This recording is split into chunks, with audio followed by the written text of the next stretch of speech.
Nakaraang beses, gumastos si July ng 10 euros na ingredients sa supermarket. Ngayon, ipapakita niya kung paano ito gagamitin para sa almusal. Gagawa ako ng KFC-style mashed potato. Ang gagamitin ay patatas, gatas at maraming spices na kasama. Una ay hugasan ang patatas, balatan at hiwain ito. Tapos lagyan ng tubig ang steamer para palambutin ang mashed potato. Magdagdag ng 2 tablespoons ng soy sauce, 1 kutsarang oyster sauce, 1 kaunting paminta. Depende sa iyong panlasa.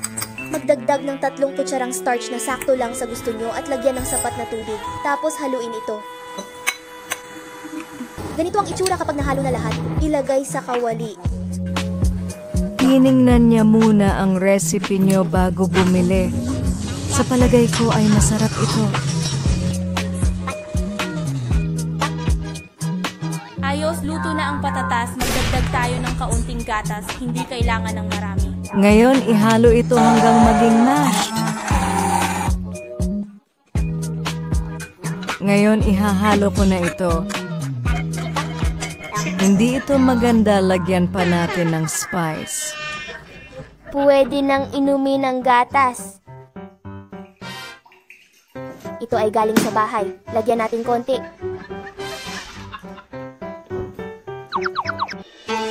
Ang mga dekalidad na sangkap ay nangangailangan ng simpleng pagluluto. Wow! Ang mashed potato na to ay sobrang sarap. Kailangan kong itabi ito para mamaya sa lunch. Kailangan ubusin ang gatas. Para sa tanghalian, gagawa ako ng cheesy mushroom baked egg. Ang mga sangkap ay quail eggs, mushroom, cheese, at lettuce. Hindi ko alam kung ano ang tawag dito. Una, hugasan ng mushroom. Alisin ang ugat. Palawakin ang gilid. Napanood ko sa video ay medyo maganda, bakit ngayon ay black? Parang hindi mo pwedeng kainin. Kadiri ito. Forget it, magpalit tayo ng lulutuin. It's not as good as God's plan. Hindi ko naisip na kailangan kong kumain ng tinapay. Pero may bacon ako ngayon. Gumamit ng tasa para gumawa ng butas sa tinapay, lagyan ng salad dressing, at ilagay ang bacon at quail egg. Ilagay sa oven 180 degrees for 20 minutes. Isn't it good? It's so crispy. Nakalimutan kong kumain ito. Masarap. Nalimutan ko ang lahat dahil sa mushroom. Ito ang laman ng maliit na shell. Sobrang alat at may kaunting lansa, lasang boiled seafood. Minsan kakaiba ang panlasa ng bata ito. Kakainin ko ito hanggang gabi. Haha, siguro sobrang alat niyan.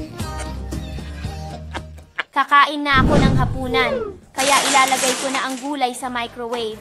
Ito ang vegetable na nagkakahalaga ng 0.8 euro.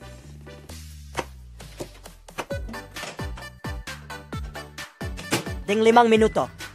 Ito ang aking unang pagkakataon para sa quail egg sa fried rice. Kakaiba talaga! Sa tingin ko, hindi siya kasing ayos ng normal egg. I'm very happy with it. Iluluto ko na siya, kaya ipapatikim ko na ito sa nanay ko pag uwi niya. Di ba dapat ay magluto muna ng itlog? Bakit lahat ay nahalo? Ano itong kakaibang paraan? Maganda ang pagkakalinis? It's just cold oil in the pan. Nang naghiwa siya, medyo kinakabahan ako, natatakot na masaktan siya, pero mas magaling siya kaysa sa inaasahan ko.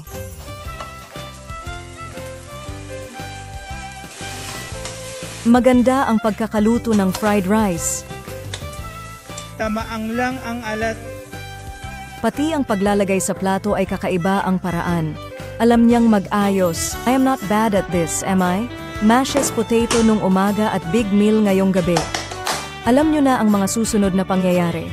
Ang kakaibang fried rice ay nakakuha ng papuri mula sa lahat. Natapos ang hamon, 3 pagkain sa isang araw, sa tingin ko ay naging matagumpay ako. Pero may kaunting naaksayang mushroom. nasira ito. Sa susunod, ang mga sangkap ay dapat bilhin at kainin sa araw na iyon. Pero sa tingin ko, hindi ko naman naubos ang lahat dahil ang mga produkto sa supermarket ay malalaki at mahirap kontrolin ng dami. So, as a person at home para kumain ng 10 euros ay still more than enough. I hope sa susunod ay ma-improve ko pa ito at kainin lahat. Ilan ang gustong mapanood ang challenge na ito? Leave a comment and tell me.